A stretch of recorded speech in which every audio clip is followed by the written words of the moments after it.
Joining us, Helen Ferré. She's the White House Director of Media Affairs and Special Assistant to the President.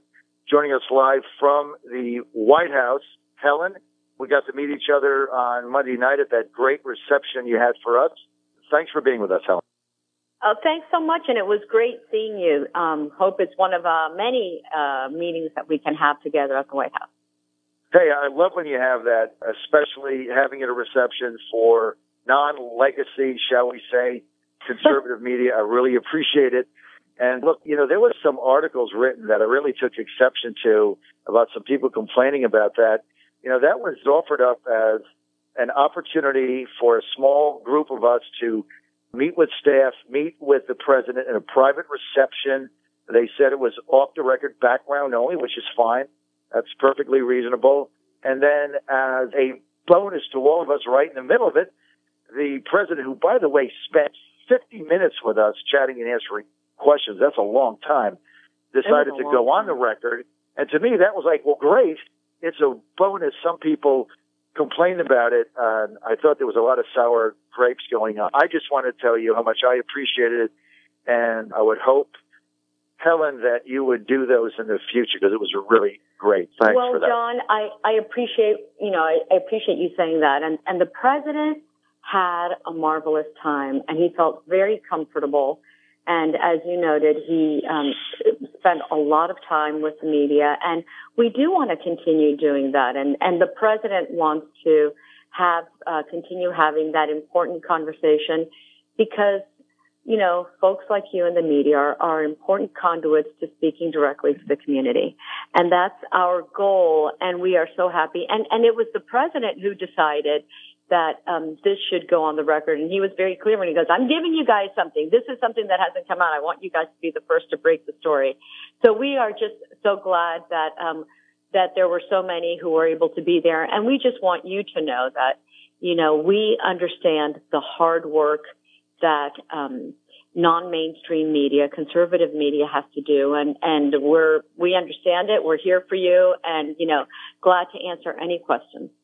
Well, you guys have been fabulous, and your whole communications department inside the White House has been unbelievably professional, very responsive. I had a question the other day that I asked Secretary of Commerce Wilbur Ross that I didn't get the answer. So they immediately, Sean Spicer's team invited me back to give me the clarification on it. Mm-hmm. So I don't know what more we can ask. You guys have been professional. You've been easy to access. You've been responsive. I mean, I get an email back in 5 minutes from anybody on your staff that I send out there. And so we really appreciate that. If I may, Helen, you were in the Jeb Bush for President campaign, and right. You were not particularly enthusiastic about the president's candidacy when it first started. We were on opposite ends, so I really understand that because I defended my candidate every day and was not, what we say, too kind to some of the other competitors we had in there. Now you're in the White House. What was the revelation? What happened? What was the day or the turning point, if you will, that you had the change and said, hey, you know what? Donald Trump's my guy. When was that? Well, what happened? I'm so glad you're asking that question. One of the things that we Republicans had been working with Jeb Bush when he was governor of Florida in a big way was education reform and making sure that local communities were greater empowered. And that spoke to school vouchers and that spoke to school choice, which sounds funny, but in 1999, that was so revolutionary. And we just felt very early on that it was criminal that people who were in a zip code were stuck in a school system of failed schools. And so the only way to really try to get around that is to create healthy competition with public dollars to be able to help parents make the right decisions for their families. They're the ones who know it. It's not a school, official, a bureaucrat who can tell you what's the right school for your child. You know what the right school for your child is. So ultimately, John, when you have a candidate in a campaign, we had a field of 17.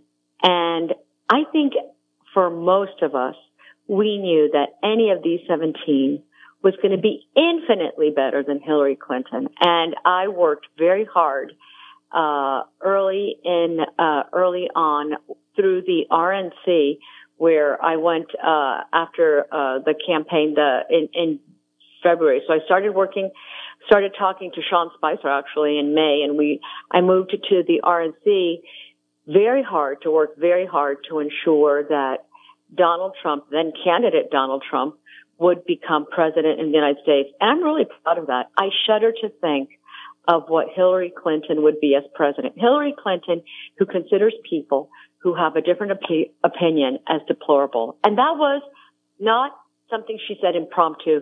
That was scripted in a written speech. So it just really shows what that whole movement was all about. That if you're conservative, if you hold family values and religious freedom, and if you believe in school choice, and if you want the Supreme Court to interpret the Constitution as it's written and not to be a politically active court, then you're deplorable. And I'm just so proud that we were successful in helping President Trump get to where he is on 1600 Pennsylvania Avenue. Well, look, it's great that you're there. And let me just tell you something. I want to remind our listeners this, because there's a lot of negative press going out about who happens to be in the White House and who they supported early on. When I first supported President Trump, he was at 1% in the national polls, 1%. And to be president, he was about 10,000 to 1. He was at 1%. Mm-hmm. So you've got to grow the base. You've got to bring people in and bring them along and get them to believe that, obviously, Helen, you have been able to do. You're not going to grow anything at 1% or 10%. So a lot of the criticisms of who happens to be in the White House, we need different people in that have different perspectives. Look, I, for one, appreciate your being there. Let's get to the president's agenda, 100 days. Right. No legislative accomplishments, all right? We know that. Hasn't gotten anything passed, but he's done a ton of other things. In your mind, what are the top things in this 100 days that President Trump has done that are exceeding expectations? You know, when it comes to safety and security, border security is extraordinary. And I think it's very clear to all that you see illegal border crossing down by nearly 70%.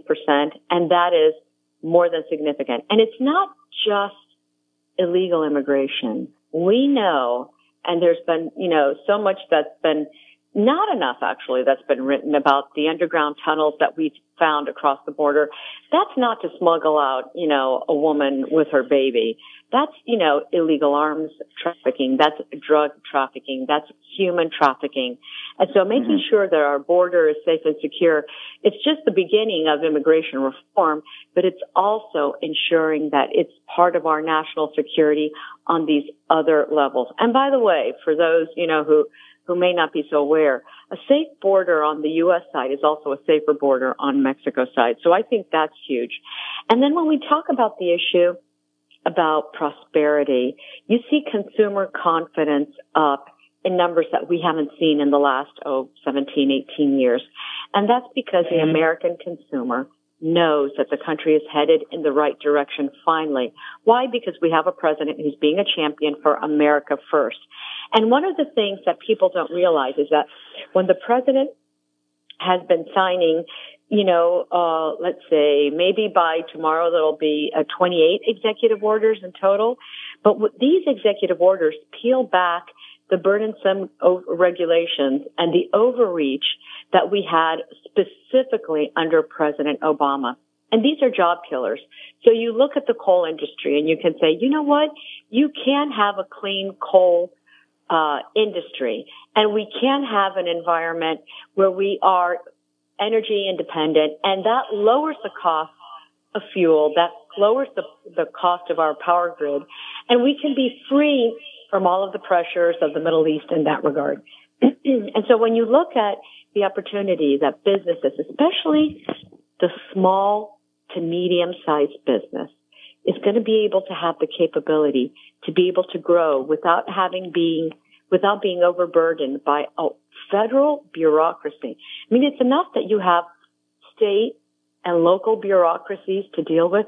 But on top of that, the federal government, which is so far removed from your reality on many levels, that's just awful. So I think that is a huge boon that we're going to be seeing in the short run for the Trump administration. And, you know, when you look at to see what the president is doing when it comes to Syria, when it comes to Russia, when it comes to North Korea, he's very clear that if you cross a red line, it's not an imaginary red line. It's very real. And the United States is going to take action. And our military knows that they are empowered to make the right decision in consultation, of course, with the president and the White House, but that they're not going to be second guessed by Washington bureaucrats. We've had that in the past, and it's not been successful. We're going to win where we need to win, and we're going to do it by making America first, and we're going to do it with our economy, with our national policy, with our foreign policy, and the American worker and the American family is going to have an opportunity to know that we really have their backs. And that's what's been, I think, the gift of President Obama all along. And John, you were one of the very first to see and hear his authentic voice, and kudos for you for that. Well, thank you. Helen, we were hoping maybe to get a decision today on the floor of the House for the new Obamacare repeal and replace package. Apparently, Paul Ryan doesn't have 216. What's your timeline on this? You know, the president's been pretty clear, John, that it's not so important to have a timeline. What's important is to get meaningful legislation and to get it right. And it's not easy. One of the things that for sure, you know, healthcare is very complicated. Tax reform is very complicated. Everything in Washington is very complicated. What I love about President Trump, and I think that, you know, you can speak to as well, is that he's got the healthy impatience of a successful businessman, and he wants to make sure that it's done, but it's done right. And so one of the things that we're looking at is that the Democrats are playing politics. They're trying to push a government shutdown because they think, you know, that that's going to make them look strong, but actually it's going to make Congress look really weak. So, you know, it's not helpful to them. It's not why Americans voted for Republicans to take control of the Senate, to take control of the House, and to have the White House. They want us to work. And so the president is being very prudent and working with the leadership in the House and in the Senate to ensure that the government stays open. And at the same time, we stay true to our commitment to American voters, which is absolutely critical. We do need to repeal and replace Obamacare. It's a terrible piece of legislation. If you look at the spending for a program that's crumbling under its own weight, by the time you look at all of the subsidies, it's over $1 trillion. Can you imagine having $1 trillion in the budget to be able to save on one side and on another to be able to use in areas that are so important and can actually be measured successfully? When you look at the help that we need for Veterans Administration, for our poor veterans, I mean, the guys who really, and their families, who put it all on the line so that you and I can be speaking freely, unabashedly, and openly without fear of repercussion. Something you can't do in North Korea, something you can't do in Syria, something you really can't do in Russia, and in so many other countries in the world. I mean, they need our help and support, and they need the resources in order to be able to, you know, get to where they need to be after service. I mean, these are just one of the many examples of what the president is working on. Those who suffer from opioid addiction, and that's something that the president has been so hands-on about and so determined that we can make a difference, but it requires that we come together as a nation. And so, John, we as Republicans really have to work hard when it comes to letting our congressmen and women know that we need to find solutions and work together. You know, governing is challenging, but that's what we signed up for. And we have an obligation to make sure that we do the right thing. We've got the right leader in the White House to do it. We've got a terrific vice president who's working hand in hand with President Trump. Mike Pence has done an extraordinary job. The 9 days that he was traveling to Asia and Australia, brought back extraordinary results, and we have so much to feel proud. We need now as Republicans to come together and to govern accordingly and to provide meaningful solutions to the problems. That's why the Republican Party was voted in, and they've got to work together to get it done. Look, Helen, no question about it. The tax reform package that the Secretary of Treasury Mnuchin and Economics Director Gary Cohn laid out 2 days ago, very big, very bold. I was in the press briefings all week and kind of shocked that a lot of the questions had to do with what the financial impact this would have on the Trump organization. Like, what does that have to do with tax reform in America? But I tell you what my answer to it is. I hope that the Trump organization saves $100 million. Because if they do, Helen, you know what they're going to do with that $100 million? They're going to probably open up 2 or 3 more golf resorts or hotels in the U.S., which means jobs for construction workers, jobs for the manufacturers who are supplying the materials for the hotels. And then after they're up, jobs for people in that particular industry, management, etc. So the idea of it is to put money back into the economy in order to spur economic growth and spur jobs. Is that not really, Helen, the issue here? You know, absolutely. So I don't understand, you know, why we are so resentful of successful people and successful companies in business. I mean, I just find it absolutely absurd. You know, we look at, you know, if the question is going to be, how is this going to be helping, you know, one particular company? A tax cut should really help absolutely everybody. And we know that the tax reform bill that, you know, the president is working on is one that's going to immeasurably, you know, in ways that, you know, are just so significant. It's going to help the middle class.